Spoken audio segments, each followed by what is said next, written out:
പ്രിയപ്പെട്ട കൂട്ടുകാരെ, അക്ഷരപൂജയിലേക്ക് എല്ലാവർക്കും സ്വാഗതം. ഇന്ന് ബാല്യകാല സ്മരണകൾ എന്ന കൃതിയിലെ കുറച്ച് ഭാഗങ്ങളാണ് ഞാൻ അവതരിപ്പിക്കുന്നത്.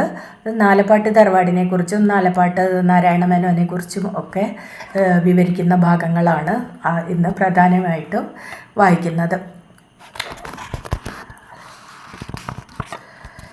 ഞാൻ കുട്ടിയായിരുന്നപ്പോൾ ടെലിവിഷനും സിനിമയും പൈങ്കിളി സാഹിത്യവും എൻ്റെ ഗ്രാമത്തിൽ ഉണ്ടായിരുന്നില്ല. അതുകൊണ്ടാവാം അതിഥി സൽക്കാരം ഒരു കലയാക്കി വളർത്തിയെടുക്കുവാൻ എല്ലാവരും പരമാവധി ശ്രമിച്ചിരുന്നു.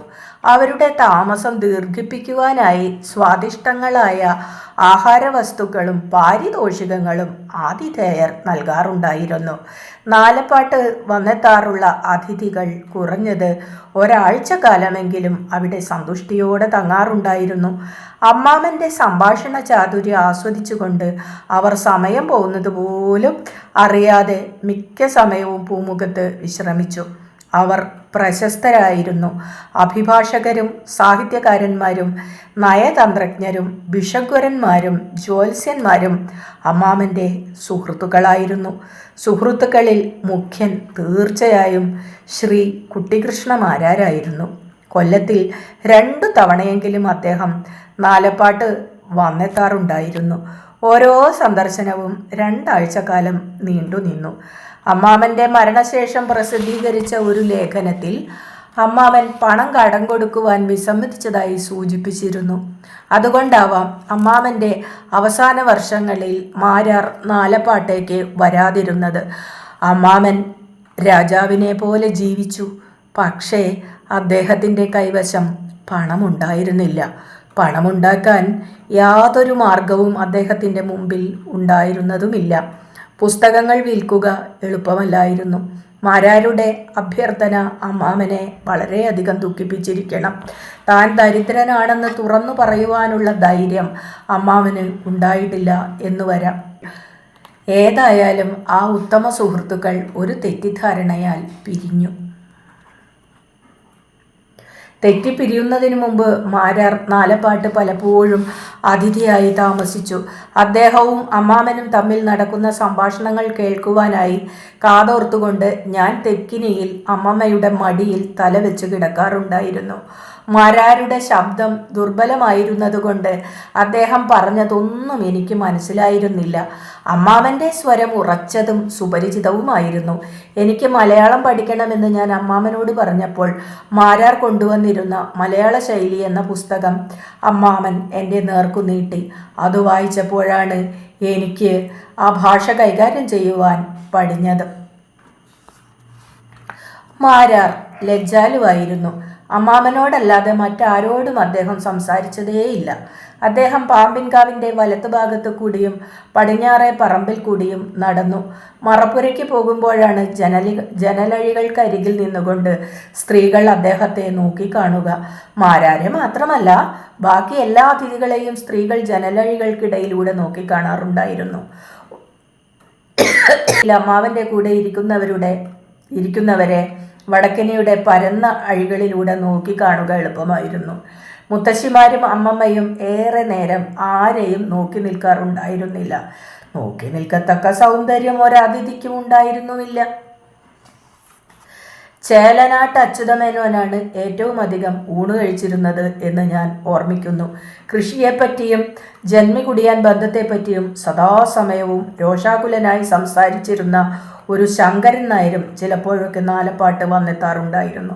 അദ്ദേഹത്തിനോട് എല്ലാവർക്കും ഭയമായിരുന്നു. ഗോവിന്ദമേനോൻ എന്നു പേരുള്ള ഒരു വക്കീൽ 3 ദിവസങ്ങൾക്കായി വരാറുണ്ടായിരുന്നു. അമ്മാമന് പ്രിയങ്കരനായിരുന്ന ഒരു ജ്യോത്സ്യൻ ഉണ്ടായിരുന്നു, ശൂലപാണി വാര്യർ. തൻ്റെയും കുടുംബാംഗങ്ങളുടെയും ജാതകങ്ങൾ വീണ്ടും വീണ്ടും വാര്യരെ കൊണ്ട് പരിശോധിപ്പിക്കുക അമ്മാമൻ്റെ പതിവായിരുന്നു. ജ്യോത്സ്യത്തിൽ വിശ്വസിച്ചതുകൊണ്ടാണോ പരിശോധിപ്പിച്ചത്, അതോ നേരം പോക്കിന് മാത്രമോ എന്ന് എനിക്കറിയുകയില്ല. അറിവിൻ്റെ ഏതു ശാഖയും അമ്മാമന് വെറുമൊരു നേരം പോക്കായിരുന്നുവെന്ന് ഞാൻ സംശയിക്കുന്നു. എല്ലാറ്റിലും പങ്കെടുത്ത അമ്മാമൻ ഒന്നിലും മുഴുകിയില്ല. അമ്മാമൻ ദുഃഖിക്കുന്നത് ഞാൻ ഒരിക്കൽ മാത്രമേ കണ്ടിട്ടുള്ളൂ. അമ്മാമൻ്റെ അമ്മയുടെ ശവം പൊതിഞ്ഞെടുത്ത് ബന്ധുക്കൾ തെക്കേ പറമ്പിലേക്ക് കൊണ്ടുപോകുമ്പോൾ അദ്ദേഹം പ്രമേഹ രോഗബാധിതനായി തെക്കേ അറയിൽ കിടപ്പായിരുന്നു. കട്ടിലിൽ ചാരിയിരുന്നുകൊണ്ട് അദ്ദേഹം പെട്ടെന്ന് കരഞ്ഞുപോയി. പൊട്ടി ആ കരച്ചിൽ എന്നെ ആശ്ചര്യപ്പെടുത്തി. കാരണം ഞങ്ങൾ കരയുമ്പോൾ കരയരുത് എന്നൊക്കെ പറഞ്ഞ് സമാധാനിപ്പിക്കുന്ന അമ്മാമൻ സ്വയം കരഞ്ഞു പോവുമെന്ന് എനിക്ക് വിശ്വസിക്കാൻ കഴിഞ്ഞിരുന്നില്ല. അദ്ദേഹം തൻ്റെ അമ്മയോട് സംസാരിക്കാറുണ്ടായിരുന്നേയില്ല.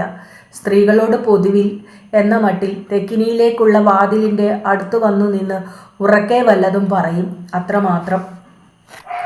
ചോദ്യം ചോദിച്ചാൽ ഉത്തരം പറയുക എൻ്റെ അമ്മമ്മയായിരുന്നു. സ്ത്രീകളുടെ മുഴുവനും പ്രാതിനിധ്യം അമ്മമ്മ വഹിച്ചു. മുത്തശ്ശിമാർ നാമം ചൊല്ലിക്കൊണ്ട് ജീവിച്ചു. ലക്ഷക്കണക്കിൽ നാമം ചൊല്ലി, നാരായണ, രാമനാമ, നമശിവായ മുതലായ നാമങ്ങൾ. അമ്മാമൻ്റെ അമ്മയുടെയും അമ്മമ്മയുടെ അമ്മയായ മുത്തശ്ശിയുടെ കഴുത്തിലും സ്വർണത്തിൽ കെട്ടിയ തുളസിമാലകൾ ഉണ്ടായിരുന്നു. കൈവിരലുകളിൽ സ്വർണം കൊണ്ടും വെള്ളി കൊണ്ടും ചെമ്പുകൊണ്ടും ഇരുമ്പുകൊണ്ടും നിർമ്മിച്ച പല ഉരുളൻ മോതിരങ്ങളും. ഒരിക്കൽ അമ്മാമനെ കാണാനും നാലപ്പാട്ട് തങ്ങാനുമായി വാഴക്കുന്ന നമ്പൂതിരി വന്നിരുന്നു. അദ്ദേഹം ജാലവിദ്യയിൽ നിപുണനാണെന്ന് അമ്മാമൻ ഞങ്ങളോട് പറഞ്ഞു. ഞങ്ങളുടെ നിർബന്ധം സഹിക്കവയ്യാതെ അദ്ദേഹം നാലപ്പാട്ട് പൂമുഖത്ത് വെച്ച് ജാലവിദ്യാ പ്രകടനം നടത്തി. എല്ലാവരുടെയും മോതിരങ്ങൾ ഊരി വാങ്ങി അവ കുഴിച്ചിടുക മുതലായ ചില കർമ്മങ്ങളൊക്കെ അദ്ദേഹം നടത്തിയതായി ഞാൻ ഓർമ്മിക്കുന്നു. ഒടുവിൽ ഞാൻ വടക്കിനിയിലെത്തിയപ്പോൾ ദേവകി വിയർത്ത് കുളിച്ച് നിലത്തു കിടക്കുന്നുണ്ടായിരുന്നു. ദേവകിക്ക് എന്തേ പറ്റിയത്? ഞാൻ ഉറക്കെ ചോദിച്ചു. എൻ്റെ കഴുത്തിലെ ചെയിനിന്മേൽ ആരോ പിടിച്ചു വലിക്കണത് പോലെ എനിക്ക് തോന്നി. എൻ്റെ ജാക്കറ്റിൻ്റെ ഉള്ളിലേക്ക് ആരോ കൈയിടണത് പോലെ എനിക്ക് വെയ്യ കുട്ടിയേ. ഞാൻ ആകെ തളർന്നു. ദേവകിയുടെ ജാക്കറ്റിൻ്റെ ഉള്ളിലേക്ക് ആരാ കൈയിടുക? ആ നമ്പൂരി, ആ ജാലവിദ്യക്കാരൻ. നമ്പൂതിരി എത്രയോ ദൂരെയല്ലേ നിന്നത്? നമ്പൂതിരി ദേവകിയെ കണ്ടിട്ടും കൂടി ഇല്ല. കണ്ടു ദൂരെ നിന്നിട്ട് ഓരോ ജാലവിദ്യ കാട്ടുമ്പോൾ ഇന്നെ നോക്കിന്നേ. കുട്ടി കണ്ടിട്ടുണ്ടാവില്ല, ഇന്നെ നോക്കി ചോര കുടിക്കുക.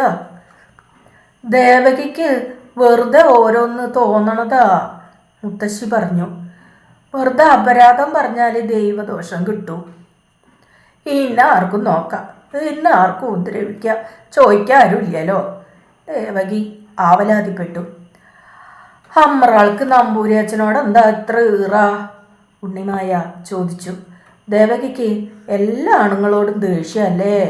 ഞാൻ ദേവകിയോട് ചോദിച്ചു. കുട്ടിക്ക് എൻ്റെ മനസ്സറിയാം.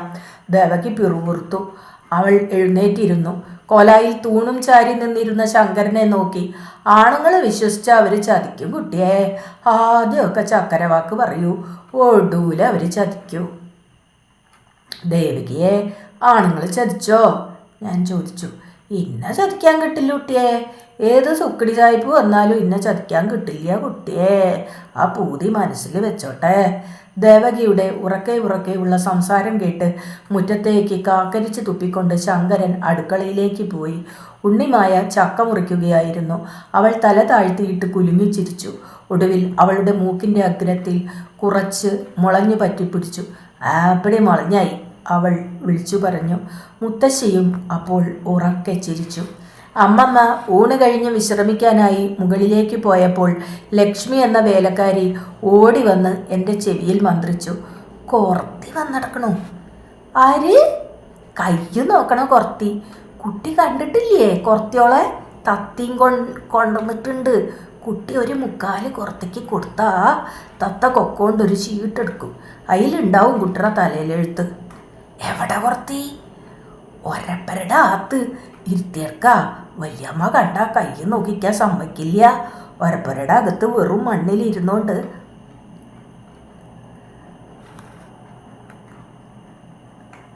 ഉരൽപുരയുടെ അകത്ത് വെറും മണ്ണിൽ ഇരുന്നു കൊണ്ട് തൻ്റെ കുഞ്ഞിന് മുല കൊടുക്കുകയായിരുന്നു കുറത്തി. പാലൊഴിച്ച കാപ്പിയുടെ നിറമായിരുന്നു അവൾക്ക്. നെറ്റിമേലും താടിയിലും കടും പച്ച നിറത്തിൽ പുള്ളികൾ ഉണ്ടായിരുന്നു. കുറത്തി എന്നെ നോക്കി പുഞ്ചിരി തൂകി. കുഞ്ഞിൻ്റെ വായിൻ്റെ ഒരു കോണിൽ കൂടി മുലപ്പാൽ ഒഴുകി. കുഞ്ഞും എന്നെ നോക്കി ചിരിക്കുന്നതായി എനിക്ക് തോന്നി. കുറത്തിന്നാ പേര്? ഞാൻ ചോദിച്ചു. എൻ്റെ ചോദ്യം ലക്ഷ്മിക്ക് ഇഷ്ടപ്പെട്ടില്ല. എന്താ കുട്ടിയെ ഇങ്ങനത്തെ ചോദ്യമൊക്കെ ചോദിക്കണ്? കുറത്തിയോൾക്ക് പേരുണ്ടാ? അവറ്റയ്ക്ക് പേരും ഇല്ല, വീട്ടുപേരും ഇല്ല.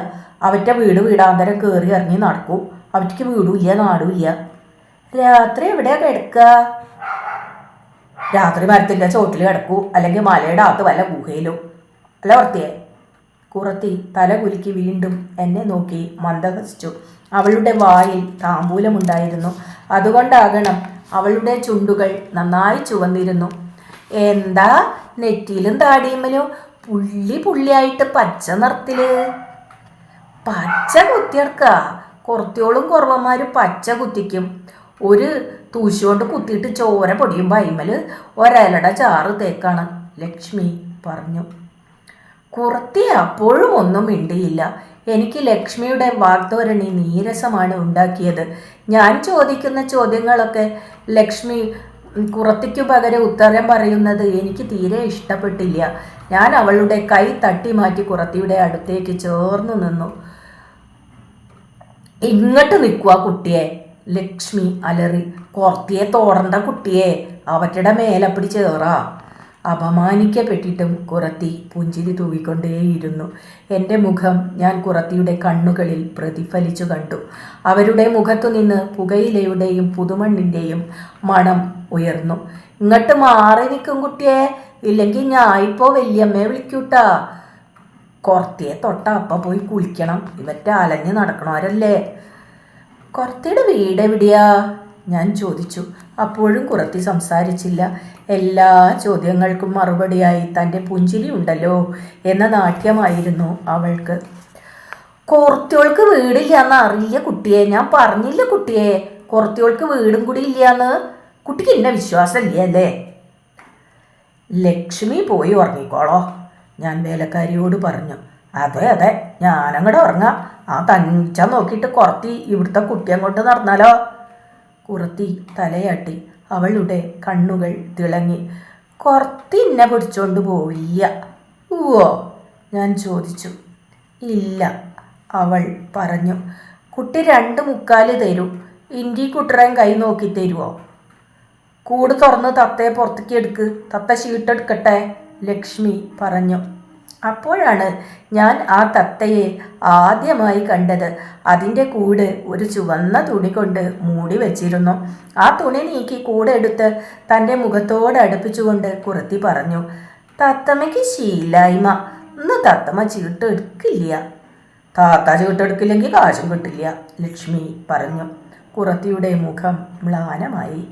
തത്തമ്മയ്ക്ക് അശേഷം വയ്യ, ഇന്ന് അതൊന്നും തിന്നിട്ടില്ല. കൂട്ടിൽ വെച്ച അളുക്കിൽ ഞാൻ ധാന്യം നിറഞ്ഞു കണ്ടു, ചാമ പോലുള്ള ധാന്യം.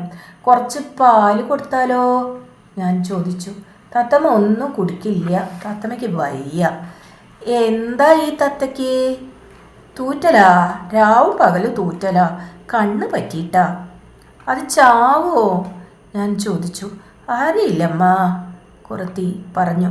തത്തയുടെ നിറം ഇളം പച്ചയായിരുന്നു. കൊക്കിന്മേൽ തവിട്ടുപാടുകൾ ഉണ്ടായിരുന്നു. ദൈന്യത നിഴലിക്കുന്ന കണ്ണുകളാണ് തത്തയ്ക്ക് എന്ന് എനിക്ക് തോന്നി. ഇതിന് എത്ര വയസ്സായി, ഞാൻ ചോദിച്ചു. ഇതിന് 300 വയസ്സായമ്മ, കുറത്തി പറഞ്ഞു. 300ഓ? പച്ച പോളി പറയണ്ട കുറത്തിയെ, ലക്ഷ്മി പറഞ്ഞു. അതെയമ്മ, ഇത് സത്യോ? എൻ്റെ അച്ഛൻ്റെ അമ്മയുടെ തത്തയാണ് ഇത്. അവർക്ക് അവരുടെ അച്ഛൻ്റെ കയ്യിൽ നിന്ന് കിട്ടിയ തത്തയാണിത്. ഇതിൻ്റെ പേരെന്താ? ശിവകാമി. പെൺതത്തയാണല്ലേ? അതെ, പെൺതത്ത. ശിവകാമിയെ പുറത്തെടുത്ത് കുറത്തി അതിൻ്റെ മൂർധാവിൽ ചുംബിച്ചു. മടിയിൽ കിടന്നുറങ്ങിയിരുന്ന കുഞ്ഞ് ഉണർന്നു കരഞ്ഞു തുടങ്ങി. ഞാൻ തത്തയെ തൊട്ടേ, ഞാൻ ചോദിച്ചു. കുട്ടിയുടെ കയ്യിൽ നിന്ന് തത്ത പറക്കുട്ടോ, കുട്ടിക്ക് തത്തയെ കൊടുക്കണ്ട, ലക്ഷ്മി പറഞ്ഞു. തത്തമ്മയ്ക്ക് പറക്കാൻ വയ്യ, തത്തമ്മയ്ക്ക് ശീലായ്മയാ, കുറത്തി പറഞ്ഞു. ഞാനതിനെ തലോടി. അതിൻ്റെ ചങ്കിൽ ഒരു നാടി മിടിക്കുന്നത് ഞാൻ അത്ഭുതത്തോടെ കണ്ടുപിടിച്ചു. അത് ചിറകുകൾ ഒരിക്കൽ നിവർത്തി വീണ്ടും പരാജയപ്പെട്ട ഭാവത്തിൽ എൻ്റെ കൈത്തലത്തിൽ ചൂളിയിരുന്നു. അതിൻ്റെ ചിറകിൽ പറ്റി നിന്നിരുന്ന ഉമിയും കരടുകളും ഞാൻ ഊതി. ഞാൻ തത്തയെ നിലത്ത് വെക്കട്ടെ? തത്തമ്മ പറക്കില്ല, കുറത്തി പറഞ്ഞു. തത്ത മെല്ലെ മെല്ലെ തത്തി തത്തി ഉരലിൻ്റെ അടുക്കലേക്ക് ചെന്നു. അവിടെ നിലത്തു വീണു കിടക്കുന്ന ഒരു നെല്ല് അത് കൊക്കിലെടുത്തു. തത്തയുടെ വലത്തെ കാലിന് അല്പം ഉടന്തുണ്ടായിരുന്നു. അതിൻ്റെ കാലിനെന്തേ പറ്റിയേ? ലക്ഷ്മി ചോദിച്ചു. പൂച്ച പിടിച്ചതാ. അടിയുടെ ഉള്ളിൽ കൂടി പൂച്ച പിടിച്ചു. കാശ് തന്ന കൈ നോക്കമ്മ. ഞാൻ അവൾക്ക് ഒരെണ്ണ കൊടുത്തു. മാനം കെട്ട കഞ്ഞി കുടിക്കില്ല. കുറത്തി എൻ്റെ ഇടത്തെ കൈ പരിശോധിച്ചുകൊണ്ട് പാടി. പിന്നീട് അവൾ ഉരൽപ്പുരയ്ക്ക് പുറത്തു കടന്ന് വായിലുള്ള വെറ്റിലയും മറ്റും പൂഴിമണ്ണിൽ തുപ്പി. ഇൻ്റെ സ്വയംവരം എപ്പോഴാന്ന് പറയോ? ലക്ഷ്മി കുറത്തിയോട് ചോദിച്ചു. തഴമ്പുകളുള്ള ചതുരാകൃതിയിലുള്ള കൈ കുറത്തിക്കു നീട്ടി. കണ്ണുകളടച്ച് ധ്യാനത്തിലകപ്പെട്ടതുപോലെ അവൾ നിന്നു. എനിക്ക് ചിരിയാണ് വന്നത്. കുട്ടി എന്തിനാ ചിരിക്കണ്? പാവങ്ങൾക്കും വേണ്ട സ്വയംവരോ? കുറത്തി തൊണ്ടയനക്കി. അവൾ ലക്ഷ്മിയുടെ കൈത്തലത്തിൽ ഏറെ നേരം തുറിച്ചു നോക്കിക്കൊണ്ടിരുന്നു. നിങ്ങൾക്ക് സ്വയംവര രേഖ ഇല്ലല്ലോ അമ്മ, അവർ പറഞ്ഞു. എനിക്ക് ഇച്ചമ്മ കല്യാണം ഉണ്ടാവില്ലേ? ഇല്ലല്ലോ, പക്ഷെ സന്താനരേഖ കാണാനും ഉണ്ട്. 2 ആണും 3 പെണ്ണും. എൻ്റെ കോയിനോരത്തെ ദേവരെ, ഇന്നെ ചതിക്കോ ആ 6ആം പറന്നോൻ? ഇന്നെ ചതിക്കോ? ലക്ഷ്മി ഉറക്കെ ഉറക്കെ കരഞ്ഞു തുടങ്ങി. കുറത്തി തൻ്റെ റൗക്ക മുറുക്കി കെട്ടി കുഞ്ഞിനെ ഇട്ട പൊക്കണം പുറത്ത് തൂക്കി തത്തക്കൂടുമെടുത്ത് വേലിക്കലേക്ക് ധൃതിയിൽ നടന്നു. ഇൻ്റെ അണയം പോയില്ലോ, ലക്ഷ്മി കരഞ്ഞു. ലക്ഷ്മിയുടെ അണയല്ലല്ലോ, എൻ്റെ പൈസയല്ലേ ഞാൻ കൊടുത്തത്. ആ, കുട്ടിയുടെ പൈസ പോയില്ലോ. ഈ പണ്ടാരം പിടിച്ച കുറത്തിയോളെ വീട്ടിൽ കയറ്റാൻ കൊള്ളില്ലാന്ന് വല്യമ്മ എന്നെ ചീത്ത പറഞ്ഞ് കണ്ണ് പൊട്ടിക്കുക. ലക്ഷ്മി വിളിച്ചിട്ടല്ലേ ആ കുറത്തി വന്നത്? ആ, അതേപ്പോ നന്നായത്. ഞാൻ ഈ കുറത്തിയോളെ ഒന്നും വിളിക്കില്ല. ഇവിടേക്ക് ഓളെ ആരെ വിളിച്ചത് എനിക്കറിയില്ല. ശങ്കരനാരെയായിരിക്കും വിളിച്ചത്, ലക്ഷ്മി ശബ്ദം താഴ്ത്തി പറഞ്ഞു. ഒരിക്കൽ ഞാനും അമ്മയും വേലക്കാരുടെ ഒപ്പം ഗുരുവായൂർക്ക് പോകുമ്പോൾ വയലത്തൂര് വെച്ച് ഹോ ഹോ എന്ന് ഉറക്കെ ശബ്ദിച്ചു കൊണ്ടുപോകുന്ന ഒരു ചെറിയ സംഘം മനുഷ്യരെ കണ്ടു. സംഘത്തിൻ്റെ തലവൻ ഷർട്ടിടാത്ത ഒരു തടിയനായിരുന്നു. അദ്ദേഹത്തിൻ്റെ വിസ്താരമുള്ള വായിൽ നിന്നാണ് കർക്കശമായ ആ വിളി ഇടയ്ക്കിടെ ഉയർന്നിരുന്നത്. അമ്മമ്മ എൻ്റെ കൈ മുറുക്കി പിടിച്ച് ഒരു മാവിൻ്റെ പിന്നിൽ ഒളിഞ്ഞു. വേലക്കാർ പരിഭ്രമം കൊണ്ടാവാം തെങ്ങിൻ കുഴിയിൽ കാൽ വഴുതി വീണു. അവിടെ നിന്ന് എഴുന്നേൽക്കാൻ അവർ കാലുകളിട്ടടിച്ചു പാടുപെട്ടുകൊണ്ടിരുന്നു. അമ്മമ്മ ഒരു കൈത്തലം കൊണ്ട് തൻ്റെ വായ പൊത്തിച്ചിരിച്ചു. ഹോ ഹോ, തടിയൻ വീണ്ടും വിളിച്ചു പറഞ്ഞു. അയാൾ എൻ്റെ അമ്മമ്മയെ സൂക്ഷിച്ചു നോക്കിക്കൊണ്ട് സാവധാനം കടന്നുപോയി. അമ്മമ്മയുടെ കവിൾത്തടം ലജ്ജ കൊണ്ടാവണം ചുവന്നു. ആരാ തടിയൻ? എന്തിനാ അയാൾ ഹോ ഹോ എന്ന് വിളിച്ച് പറയണ്? ഞാൻ ചോദിച്ചു. അതൊരു നമ്പൂരിയാ. തമ്പുരാക്കന്മാരും നമ്പൂരാരും നടക്കുമ്പോൾ ഹോ ഹോ എന്ന് പറയൂ. അയിത്തക്കാര് ആಡ್ಕಂಡാച്ചിട്ടാ. അയിത്തക്കാരോ? ആ, താണജാതികൾ. നമ്മളും താണജാതിയാണോ? നമ്മൾ താണജാതിയല്ല, എന്നാലും നമ്മൾ ആർത്തമാരല്ലല്ലോ. അയാളെ കണ്ടപ്പോൾ പേടിച്ചില്ലേ? പേടിയൊന്നുമില്ല. തെങ്ങൻകുഴിയിൽ നിന്ന് ഉണ്ണിമായ എഴുന്നേറ്റു. ദേവകി അപ്പോഴും തൻ്റെ തടിച്ച കണങ്കാലുകൾ മേൽപോട്ട് ഉയർത്തി ചലിപ്പിച്ചു കൊണ്ടിരുന്നു. ഇക്ക് വെയ്യാലോ എൻ്റെ അമ്മേ, ഇക്ക് വെയ്യാലോ, അവൾ തേങ്ങലിനിടയിൽ വിളിച്ചു പറഞ്ഞു. നമ്പൂരിയച്ഛനെ കണ്ടപ്പോൾ അമ്രാൾക്ക് ജീവല്ലാണ്ടായി, ഉണ്ണിമായ പറഞ്ഞു. കയ്യും കാലും പച്ചവെള്ളം പോലെ തണുത്തടക്കണു. ഇങ്ങടെ എണീറ്റാട്ടെ, കോമാളിത്തം കാണിക്കാണ്ടേ. അമ്മമ്മ കുഞ്ഞു നിന്ന് ഒരു കൈ ദേവകിയുടെ നേർക്ക് നീട്ടി. എനിക്ക് കയറാൻ വയ്യാലോ എൻ്റെ അമ്മേ, ഞാൻ ഇവിടെ കിടന്ന് ചാവൂലോ എൻ്റെ അമ്മേ. ദേവകിയുടെ കണ്ണുകൾ വികൃതങ്ങളായി. കൃഷ്ണമണി മേൽപോട്ടുയർന്നു. ഇതെന്താ, ഇവൾക്ക് ഭ്രാന്ത് പിടിച്ചുവോ? അമ്മമ്മ ആരോടൊന്നില്ലാതെ ചോദിച്ചു. ഞങ്ങളെ കടന്നുപോയ നമ്പൂതിരിയും കൂട്ടരും വീണ്ടും മടങ്ങിയെത്തി. എന്തേ പറ്റിയത്? അയാൾ ചോദിച്ചു. അമ്മമ്മ ഉത്തരം പറഞ്ഞില്ല. ദേവകി അമ്രാൾ തെങ്ങും കുഴിയിൽ വീണു. ഇപ്പോൾ എണീക്കാൻ വയ്യാത്രേ. ദൃഷ്ടി മേപ്പോട്ട് പോവാണ്. ദണ്ണളക്കാന്നാ തോന്നണ്, ഉണ്ണിമായ പറഞ്ഞു. നമ്പൂതിരി ദേവകിയുടെ കാലുകളെ നോക്കി. രാമ, അതിനെ പിടിച്ചു അങ്ങോട്ട് കയറ്റുക, അയാൾ കൂട്ടത്തിൽ ഒരുത്തനോട് പറഞ്ഞു. കറുത്തു തടിച്ച ഒരു യുവാവ് ദേവകിയെ വാരിയെടുത്ത് ഒരു മാവിൻ ചുവട്ടിൽ കിടത്തി. അപ്പോഴേക്കും അവളുടെ കണ്ണുകൾ പൂർണ്ണമായും അടഞ്ഞു കഴിഞ്ഞിരുന്നു. ദേവകി ഉറക്കം അഭിനയിക്കുകയാണെന്ന് എനിക്ക് തോന്നി. അതിനൊരു കേടുമില്ല, അഹമ്മദി കാട്ടുക. ആ, ഞാൻ പോട്ടോ, നമ്പൂതിരി അമ്മമ്മയോട് പറഞ്ഞു. ഹോ ഹോ എന്ന് വിളിച്ചുകൊണ്ട് അവർ അപ്രത്യക്ഷരായപ്പോൾ അമ്മമ്മ പറഞ്ഞു, ഇനി ദേവകിയെ കൊണ്ട് ഞാൻ എങ്ങോട്ടും പോവില്ല, വലിയ മാനക്കേടായി. ദേവകി അഹമ്മദി കാണിക്കണ? ഞാൻ ഉറക്കെ ചോദിച്ചു. ദേവകി വീണ്ടും തേങ്ങി തുടങ്ങി. അയാൾ ഇന്നെടുത്തപ്പോൾ അയാളുടെ നഖം കൊണ്ട് എൻ്റെ തൊടയിൽ കീറി, നീറിയിട്ട് വയ്യ, അവൾ പുറുകുർത്തു. അപ്പം അമ്രാൾക്ക് ബോധമുണ്ടായിരുന്നില്ലേ? ഉണ്ണിമായ ചോദിച്ചു. നമ്പൂരിയച്ഛൻ്റെ കാര്യസ്ഥൻ അമ്രാളെ പൊന്തിച്ചെടുത്തപ്പോൾ അമ്രാൾക്ക് ബോധമുണ്ടായിരുന്നു, ഉണ്ണിമായ അമ്മമ്മയോടായി പറഞ്ഞു. ഇനി ഈ ജന്മം ഞാൻ ഇവളെയും കൊണ്ട് എങ്ങോട്ടും ഇറങ്ങിത്തിരിക്കില്ല, അമ്മമ്മ പറഞ്ഞു. കടലായി മനക്കാരുടെ കുളത്തിലിറങ്ങി മുഖം കഴുകിയപ്പോൾ ദേവകിക്ക് സ്വബോധവും സ്ഥലബോധവും വേണ്ടത്ര തിരിച്ചു കിട്ടി. ഇക്ക് എന്തേ പറ്റിയിരുന്നു എനിക്കെന്നറിയില്ല കുട്ടിയെ, അവൾ പറഞ്ഞു. ആ അമ്പൂരിയച്ഛൻ്റെ കാര്യസ്ഥൻ്റെ കണ്ണ് കണ്ടപ്പോഴേ ഞാൻ കുഴഞ്ഞു. കോഴിക്കുഞ്ഞിനെ കൊത്തിപ്പറക്കാൻ വരുന്ന പരുന്തിനെ പോലെയല്ലേ അയാൾ എന്നെ നോക്കിയത്. ഇങ്ങനെയുണ്ട് ഒരു നോട്ടം. കുട്ടീൻ്റെ നെഞ്ഞത്ത് കുട്ടിയുടെ കൈ വെച്ച് നോക്കുക, നെഞ്ചിൻ്റെ അകത്തുനിന്ന് ഒരു തുള്ളല്, എൻ്റെ ശരീരത്തിൽ ആകെ ഒരു വിറയല്, ഇൻ്റെ തൊടയിൽ അയാളുടെ നഖ അമർന്നു കുട്ടിയെ. ഇന്നെ എന്ത് കാട്ടിയാലും ചോദിക്കാൻ ആരുമില്ലല്ലോ, എനിക്ക് കാശും ഇല്ല, എനിക്ക് പഠിപ്പും ഇല്ല, പിന്നെ ആർക്കും മാന്താലോ, ആരും ചോദിക്കില്ലല്ലോ. ദേവകി ഗദ്ഗതത്തോടെ സംസാരിച്ചു കൊണ്ടേയിരുന്നു. അമ്മമ്മയും ഉണ്ണിമായയും ഞങ്ങൾ നടക്കുന്നതിൻ്റെ 10 അടി ദൂരത്തായിരുന്നു. അവർ പായസം ഉണ്ടാക്കുന്ന ഉണക്കലരിയെപ്പറ്റി ഉറക്കെ ചർച്ച ചെയ്യുന്നുണ്ടായിരുന്നു. ഇന്നെ ആർക്കും വേണ്ടല്ലോ, ദേവകി തുടർന്നു. ഇന്നെ ആർക്കും ഇഷ്ടമല്ലല്ലോ, ഞാൻ ചത്താലും ആർക്കും ഛേദമില്ല, കുട്ടട കുടുംബക്കാർക്കും ഇന്നെ കണ്ടൂടാ. ഇന്നലെ വൈകുന്നേരം ഞാൻ ഉമ്മർത്ത് മുല്ലപ്പൂവ് പൊട്ടിക്കാൻ ചെന്നപ്പോൾ വല്യമ്മ പറയുക, മുമ്പാമ്പർത്ത് നിൽക്കണ്ട, ദേവകി അകത്തേക്ക് പോകുന്നു. സന്ധ്യയ്ക്ക് വടക്കേ മുറ്റത്ത് നിലാവ് കാണാൻ നിന്നപ്പോൾ കുട്ടറ മുത്തശ്ശി പറയുക, ദേവകി അകത്തേക്ക് പോവണം, പിന്നെ ആമ്പുറത്ത് നിൽക്കണ്ട സന്ധ്യ നേരത്തുനിന്ന്. കുട്ടി പറയോ, ഇനി ഞാൻ എവിടെയാ നിൽക്കണ്ടത്? മുല്ലപ്പൂവും പൊട്ടിക്കാൻ പാടില്ല, നിലാവും കാണാൻ പാടില്ല, ഈ ദേവകി ഇനി എന്താ ചെയ്യണ്ടത്?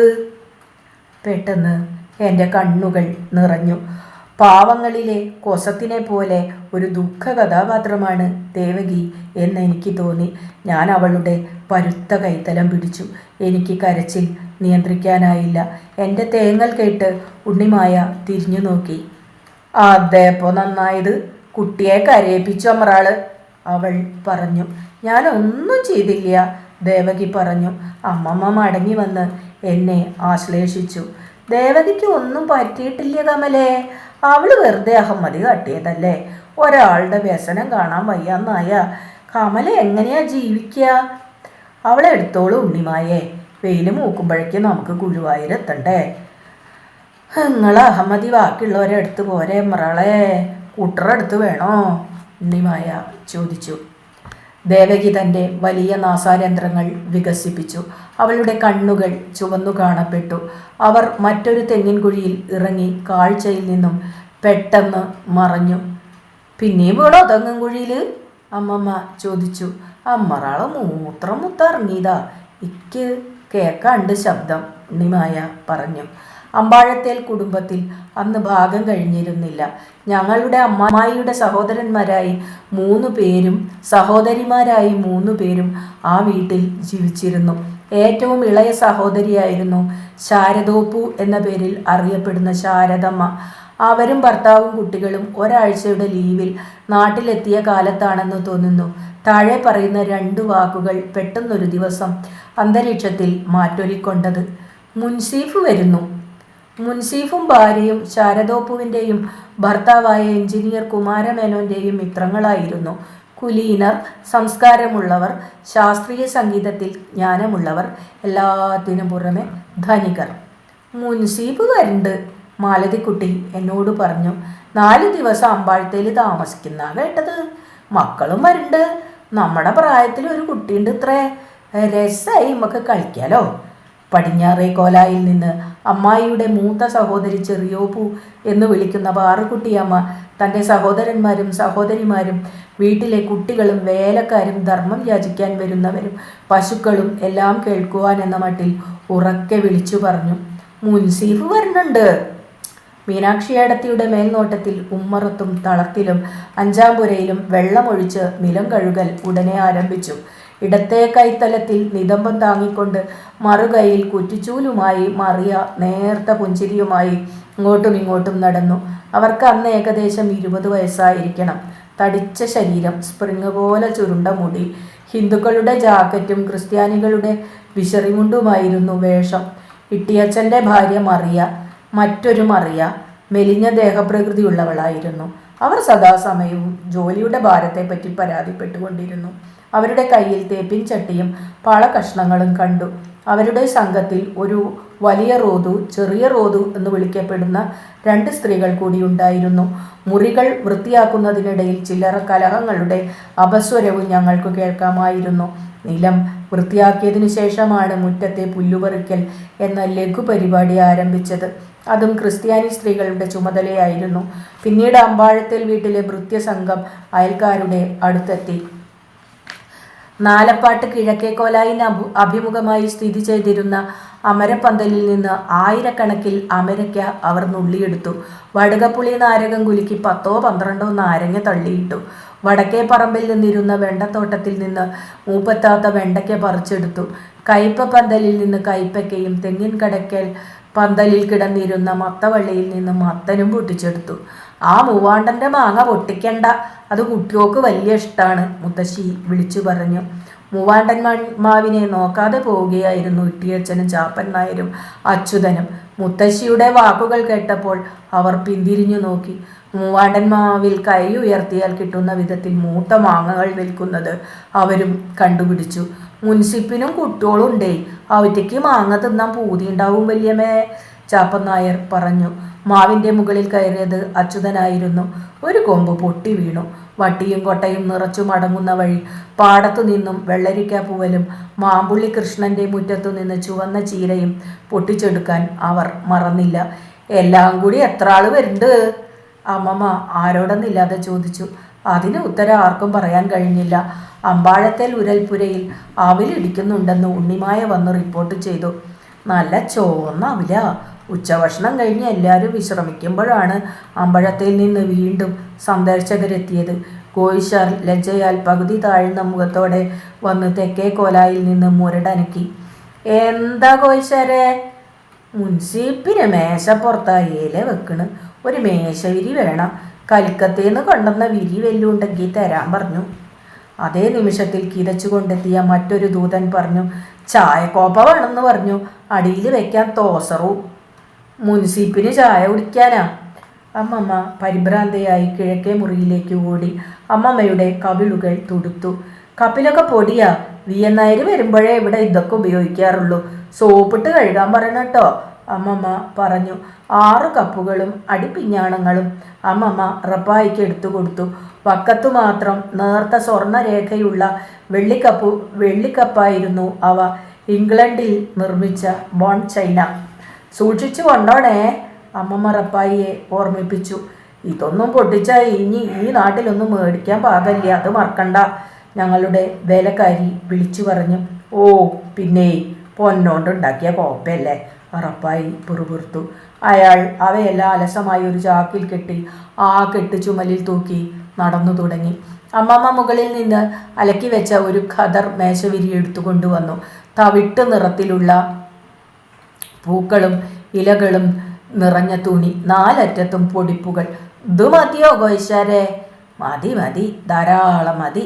ഇനിയത്തെ ആഴ്ച അലക്കിച്ചിട്ട് കൊണ്ടുവരാം കേട്ടോ. മുൻസീഫ് അവിടെ എത്ര ദിവസം ഉണ്ടാവും? മുത്തശ്ശി ചോദിച്ചു. ആർക്കും നിശ്ചല്യ. ചെറിയ കുട്ടിക്ക് ചോറ് കൊടുക്കണം ഗുരുവായൂർ വെച്ചിട്ട്. പിന്നെ ഒരാഴ്ച നിൽക്കുമായിരിക്കും. കുമാരമേനോൻ്റെ കൂട്ടുകാരന് അത്രേ. ദേഹണ്ടക്കാരുടെ വകയാ? മുത്തശ്ശി ചോദിച്ചു. പുറമേന്ന് ആരുമില്ല, ഞങ്ങളൊക്കെ ഉണ്ടല്ലോ. മത്സ്യവും മാംസവും കൂട്ടാത്തവരാന്നേ കേട്ടത്. അപ്പോൾ എളുപ്പമായി. കുറുക്കാളുണ്ടാക്കാൻ പറഞ്ഞു കേശുമേനോൻ. മുല്ലാത്തേന്ന് 8 നാഴി പാല് കൊണ്ടുവന്നിട്ടുണ്ട്. അമ്പാഴത്തേൽ വൈനാർക്കണില്ലേ? കറക്കുന്നുണ്ട്, പക്ഷെ മുൻസീപ്പ് വരില്ലേ, എല്ലാത്തിനും കൂടി തികയില്ല. അതുകൊണ്ട് മുല്ലാത്തല രാമൻ നായർ കൊണ്ടുവന്ന് 8 നാഴി പാല്. മോശമില്ല കേട്ടോ, അശേഷം വെള്ളം കൂട്ടിയിട്ടില്ല. രാമൻ നായർ ഒരു സാത്വികനാ. വേലക്കാരി ആകാശത്തിലേക്ക് നോക്കിക്കൊണ്ട് പറഞ്ഞു. എന്നാ ഞാൻ പോട്ടെ. ഗോയിഷാർ ഉടുത്ത തോർത്തിൽ കൂടി തൻ്റെ കൗബീനത്തിൻ്റെ വെളുത്ത വാൽ ഒരു വിജയ പതാക എന്ന പോലെ പ്രദർശിപ്പിച്ചുകൊണ്ട് പ്രാഞ്ചി പ്രാഞ്ചി നടന്നുപോയി. അയാളുടെ 2 കാലടികളിലും ആണികൾ വളർന്നിരുന്നു. വേദന തിന്നുകൊണ്ടുള്ള ജീവിതമായിരുന്നു അയാളുടെ ജീവിതം. എരിക്കിൻ്റെ പാല് ദിവസവും തേച്ചാൽ മതി, ആണി പോയതിൻ്റെ പാടും കൂടി കാണില്ല. വേലക്കാരി ഗോയിഷാരുടെ പോക്ക് നോക്കിക്കൊണ്ട് പറഞ്ഞു. സന്ധ്യയ്ക്ക് മുമ്പ് തെക്കരു വീട്ടിൽ കല്യാണിയമ്മ നാലപ്പാട്ട തെക്കിനിയിലെത്തി. അവരുടെ ജാക്കറ്റ് വിയർപ്പിൽ മുങ്ങിയിരുന്നു. അമ്പാഴത്തേക്ക് ആ കാരൽ വേണമെന്ന് പറഞ്ഞു കേട്ടോ. ഇനി അപ്പം ഉണ്ടാക്കുന്നുണ്ടാ? മുത്തശ്ശി ചോദിച്ചു. നാളേക്കാ, മുൻസിപ്പ് വരികയല്ലേ, കുട്ടികൾക്ക് തിന്നാൻ പലഹാരം വല്ലതും ഉണ്ടാക്കണ്ടേ? എപ്പോഴാ അയാളുടെ വരവ്? അമ്മമ്മ ചോദിച്ചു. എപ്പോഴാന്ന് അവിടെ ആർക്കും നിശ്ചയമില്ല. ഇന്ന് രാത്രി ആവുമ്പോഴേക്കും വരുമായിരിക്കും. കാറിലത്ര വരവ്. 3 കുട്ടികളും ഉണ്ട്. കുട്ടികളെ നോക്കണ തള്ളയുണ്ടാവും അത്രേ. അത് വട്ടാമ്പിക്കാരി അത്രേ. അന്ന് തിങ്കളാഴ്ചയായിരുന്നു. സന്ധ്യ നേരത്തെ തപ്പാൽ വന്നപ്പോൾ കത്തുകൾക്കിടയിൽ മാതൃഭൂമി ആഴ്ചപ്പതിപ്പും ഉണ്ടായിരുന്നു. ചെറിയമ്മ അത് നിവർത്തി ഉറക്കെ വായിച്ചു തുടങ്ങി.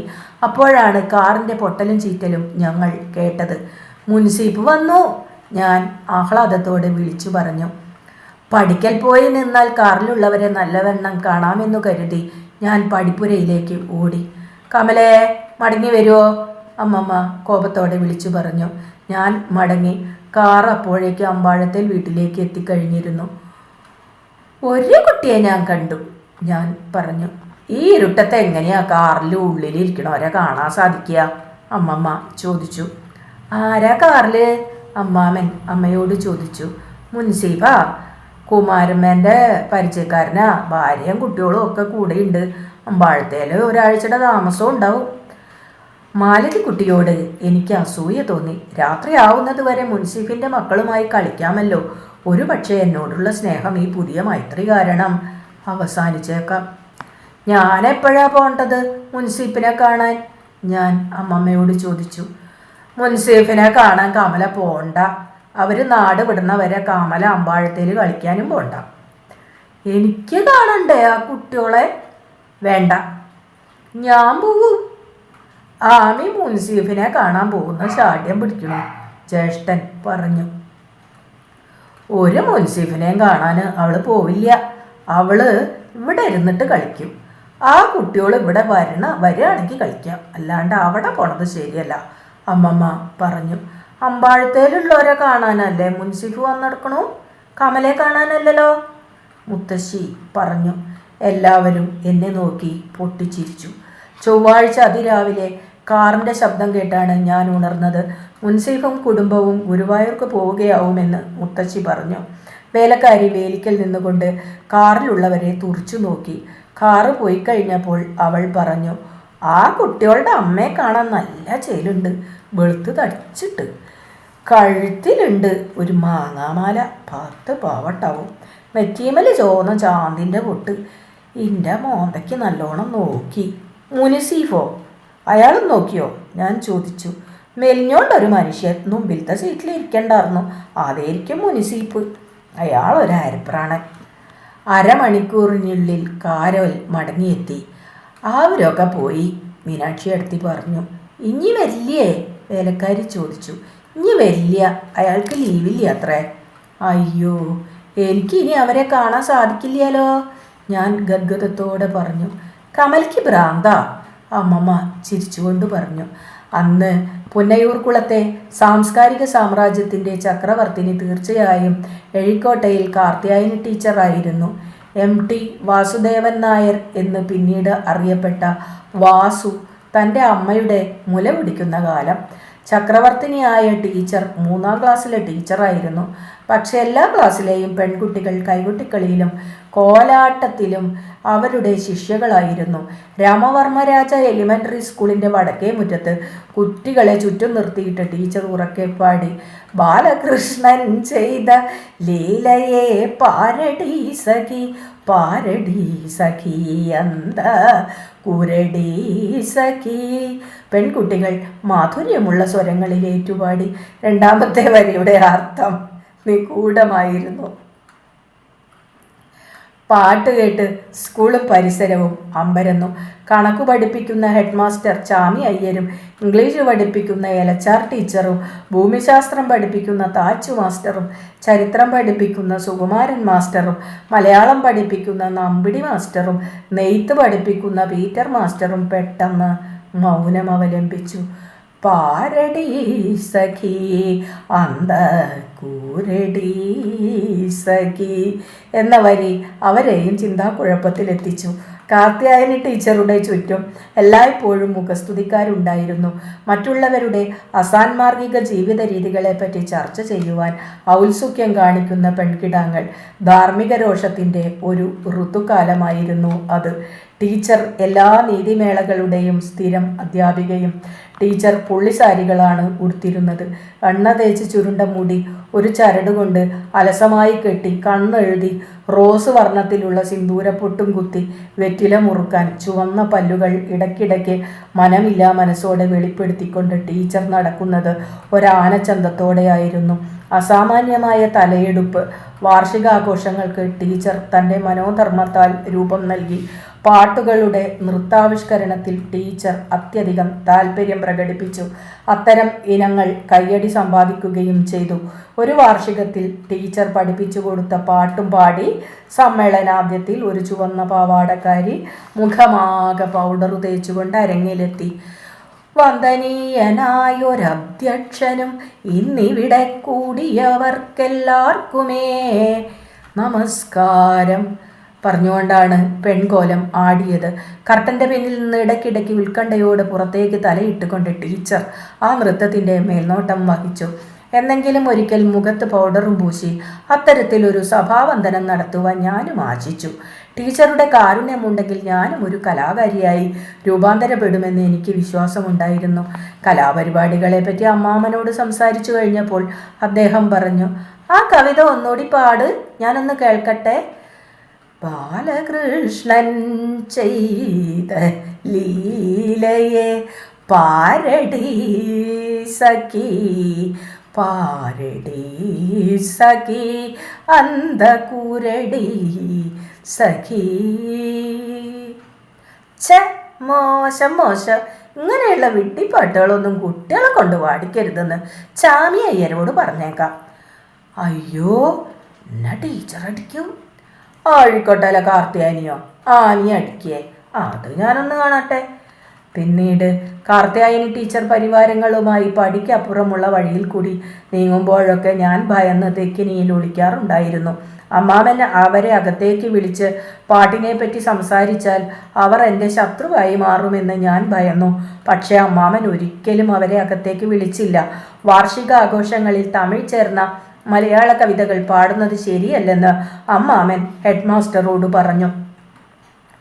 തമിഴാണെങ്കിൽ മുഴുവൻ തമിഴ്, മലയാളമാണെങ്കിൽ ശുദ്ധ മലയാളം, ഒക്കെ കൂടി കൂട്ടിക്കൊഴിക്കരുത്.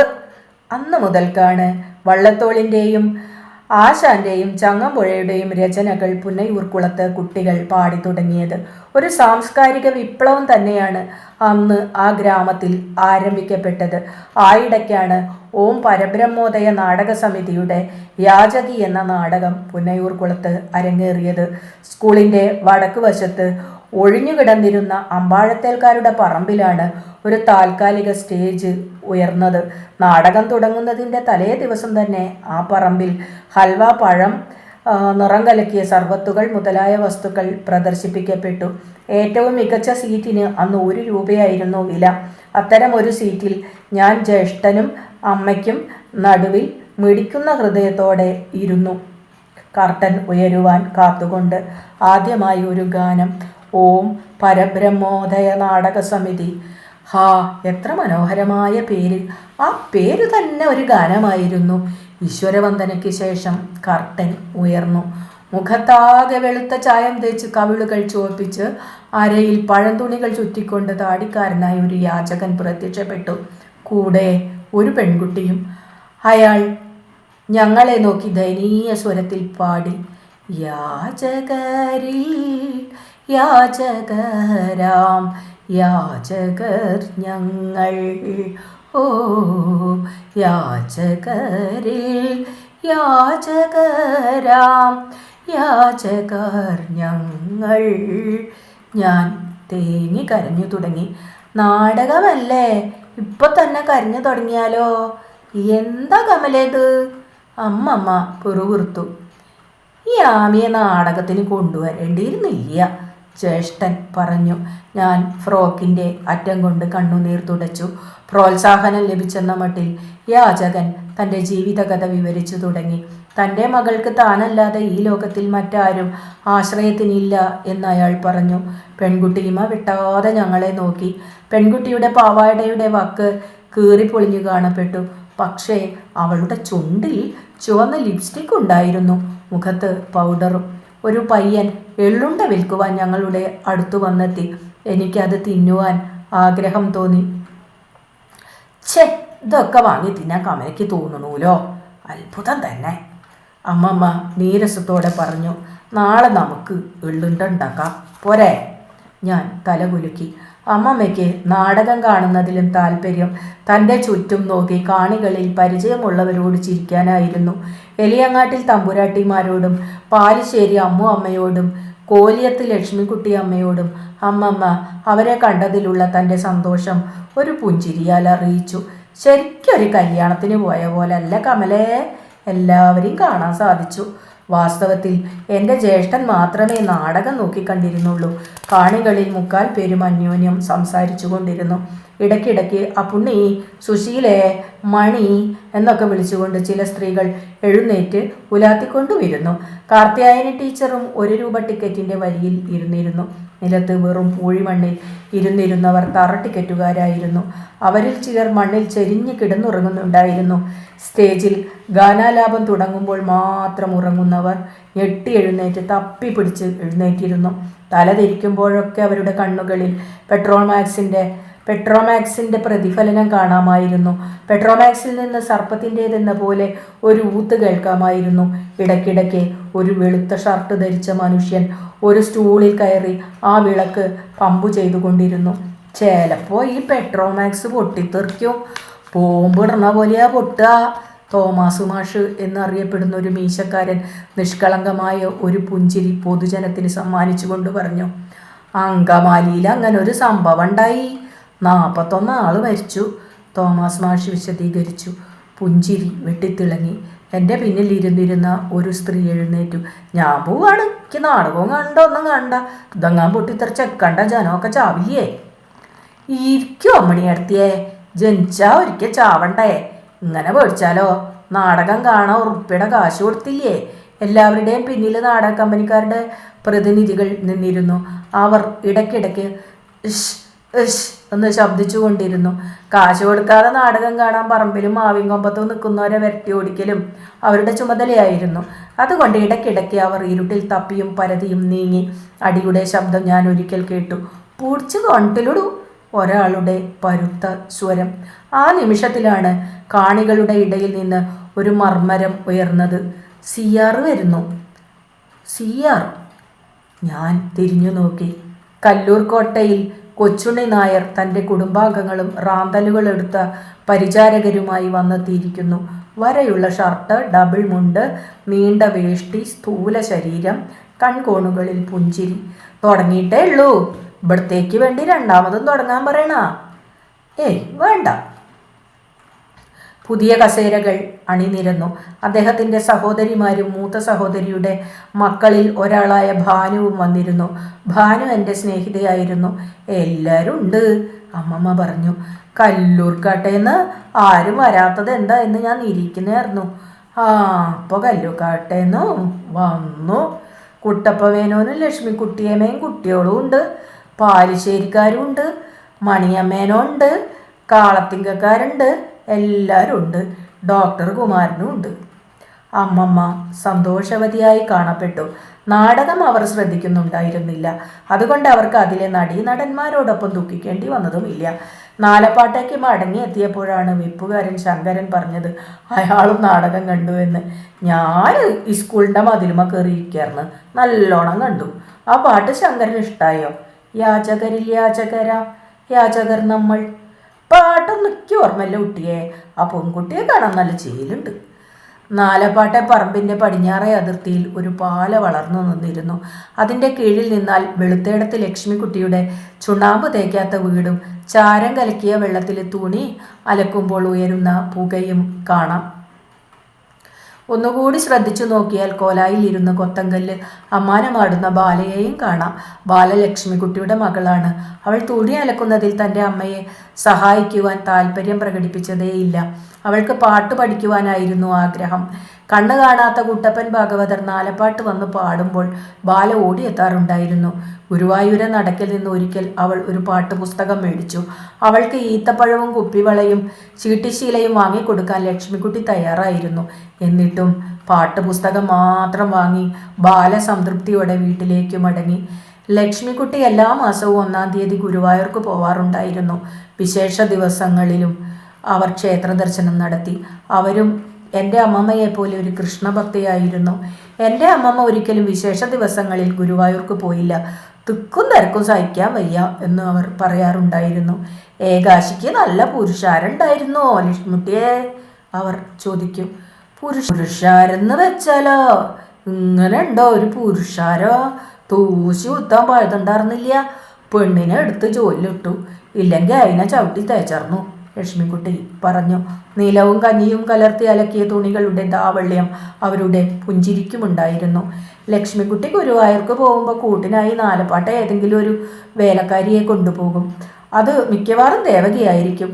മടങ്ങിയെത്തിയാൽ ആ ദിവസത്തെ പരിപാടി മുഴുവനും അവൾ എനിക്ക് വിവരിച്ചു തരാറുണ്ടായിരുന്നു. നാലപ്പാട്ട് നിന്ന് ഗുരുവായൂർക്ക് 6 നാഴിക ദൂരമാണ്.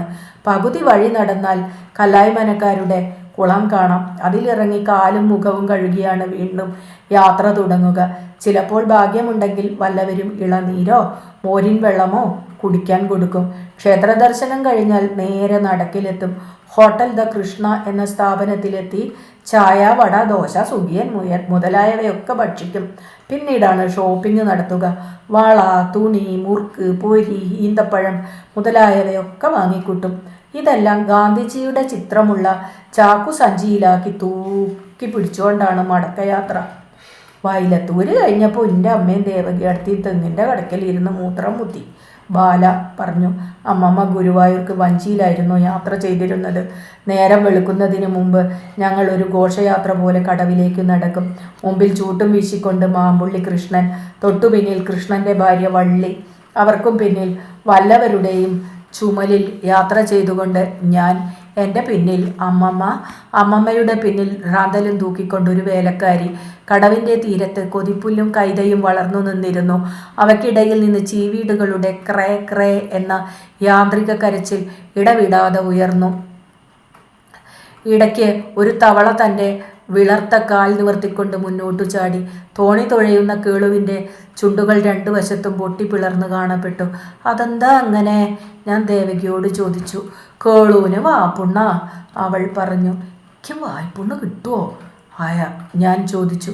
ദേവകി ഉത്തരം പറഞ്ഞില്ല. കേളു വഞ്ചി തുഴയുമ്പോൾ എന്നെ നോക്കി ചിരിച്ചുകൊണ്ടിരുന്നു.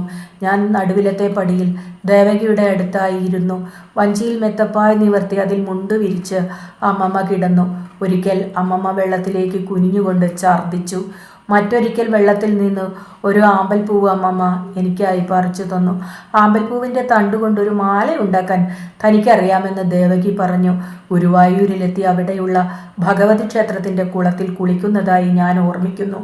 ഞങ്ങൾ കുളിക്കുന്നതും നോക്കിക്കൊണ്ട് തടിയനായൊരു വചനക്കാരൻ തൂണും ചാരി നിന്നിരുന്നു. ഇടയ്ക്കിടയ്ക്ക് അയാൾ ഓടക്കുഴൽ വിളിക്കുന്നത് പോലെ അഭിനയിച്ചു. അത് നമ്മുടെ പാമ്പ് കൊയ്ന്നനാ, ദേവകി പറഞ്ഞു. അതൊരു പാവ, അതിന് പ്രാന്ത. പക്ഷെ അതിനെ കൊണ്ട് ആർക്കൊരു ഉപദ്രവവും ഇല്ല.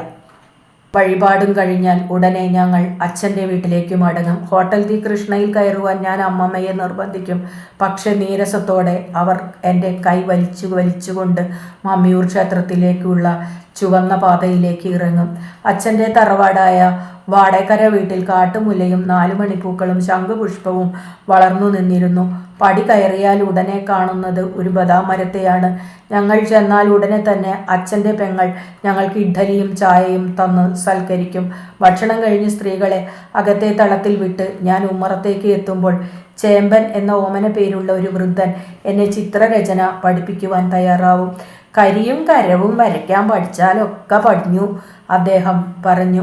ആനയുടെയും കൈപ്പത്തിയുടെയും ചിത്രങ്ങൾ നിറഞ്ഞ ഒരു പുസ്തകം അദ്ദേഹം എനിക്ക് ഒരിക്കൽ തന്നു. വാഴത്തണ്ട് മുറിച്ച് ചതുരംഗ കരുക്കൾ നിർമ്മിക്കുവാനും ചേമ്പൻ എന്നെ പഠിപ്പിച്ചു. ഞാനും എൻ്റെ ജ്യേഷ്ഠനും ചതുരംഗം കളിച്ചു തുടങ്ങിയപ്പോൾ അമ്മമ്മ പറഞ്ഞു, മോള് പോയി കളിച്ചോളി, കണ്ണ് പറ്റണ്ട. ഞങ്ങൾക്ക് അസാമാന്യ ബുദ്ധിശക്തി ഉണ്ടെന്ന് അമ്മമ്മ അന്ന് വിശ്വസിച്ചു. ഞങ്ങൾ തമ്മിൽ ഇംഗ്ലീഷ് സംസാരിക്കുന്നത് ശ്രദ്ധിച്ചുകൊണ്ട് അവർ ഇരിക്കാറുണ്ടായിരുന്നു, ചിരിച്ചുകൊണ്ട്. പക്ഷേ പിന്നീട് ഞങ്ങളുടെ ഇംഗ്ലീഷ് കേട്ടുള്ള മറ്റുള്ള കുട്ടികൾ പരിഹസിച്ചപ്പോൾ ഞങ്ങൾ അത് ഉപയോഗിക്കാതെയായി.